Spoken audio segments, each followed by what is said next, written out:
JoJo Siwa goes too far by supporting a controversial petition, the Friends reunion concerns fans, and rapper 6ix9ine calls out Jake Paul after Jake spoke about him on Instagram. I'm Mackenzie, and today on IO we got 3 juicy stories to cover. But before we get into it, make sure to subscribe if you're new here. For our first story, let's talk about the recent feud between Jake Paul and 6ix9ine. So as we know, Jake Paul is making a huge splash in the boxing world, and he's doing whatever he can to fight pretty much any celebrity that will accept. When Jake was recently asked by a fan if he would fight rapper 6ix9ine, Jake gave somewhat of a mixed response, saying that he would fight Tekashi because he, quote, deserves to get his beat, and because he could do it for all the people that he's disrespected. But at the same time, Jake claimed it would be a waste of a fight, adding, quote, but honestly it would be too easy and a 30-second fight, plus he wouldn't show up in the ring on the day of the fight, but yes, I would love to knock him out. And of course Tekashi had to respond to the shade, and Tekashi commented on the news, writing in an Instagram comment, quote, I think he's on steroids like his security guard who passed away. This was referencing Jake's former bodyguard Shamir the Shadow Oliver that passed away shortly before Jake's Ben Askren fight. Tekashi apparently knew of the bodyguard through working with the Shadow Group security company. And I get that 6ix9ine was trying to shade Jake, but there was no need to bring his bodyguard into it. It's so disrespectful and unnecessary to speak of the dead like that. Jake actually had a really close relationship with his bodyguard before he passed away, so I think these comments could escalate their feud even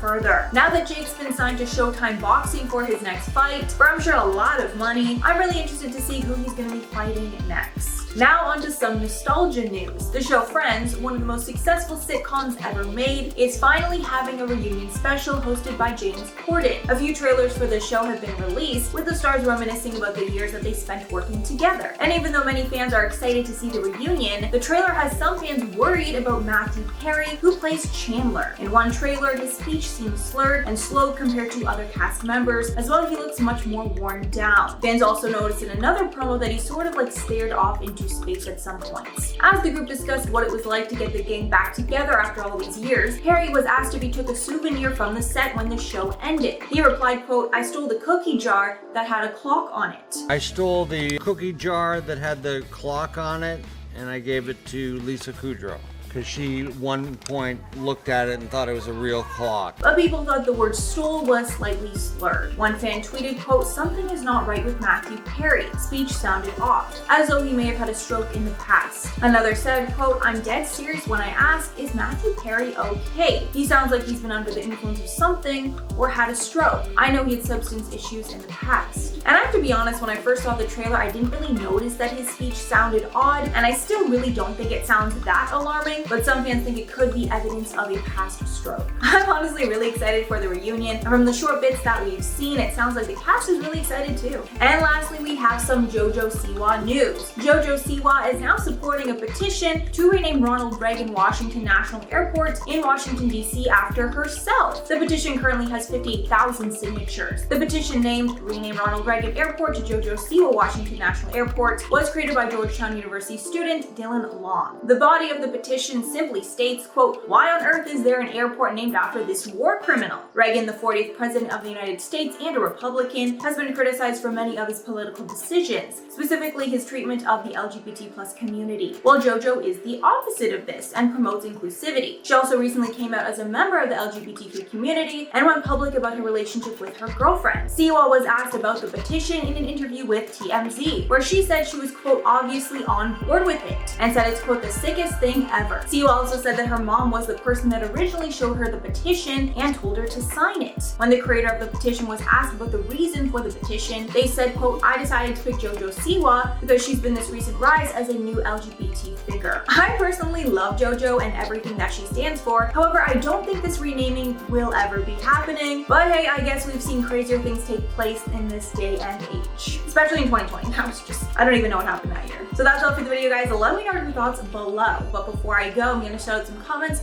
from my video on Chrissy Teigen Part 2. Oscar said, Chrissy is the kind of person that would call you entitled while being the ultimate entitled person. Ain't that the truth? I feel like she complains about every little thing in her life when she's, you know, rich and famous. Of course she still has problems, but it's like, girl, come on, like, you don't feel sympathy for you, sorry. Then Dean said, why is she going after everyone? Because most people don't know who she is. We only know her as John Legend's wife. I mean, It could be true. Maybe she was trying to make a name for herself in the beginning. Then Prince Astral said, Mackenzie seems feisty about this topic and I'm loving it. Yeah, I'm definitely more feisty about this topic because I feel like with a lot of stories that we cover on the channel, there can be two valid sides of an argument where a person, you know, whatever, two sides of every story. But this one, there is no other side. There's just the one side where she's a mean bully and there's no other excuse for it, literally. When these stories come up, it's like, no, there's only one answer and it's she's wrong. Alright guys, that's all for the video today. Thank you so much for sticking around. If you made it all the way here, if you want to see more, make sure to like and subscribe to the channel below. I've been your host, Mackenzie Smith. Make sure to check us out on social media, and I'll catch you all in the next one.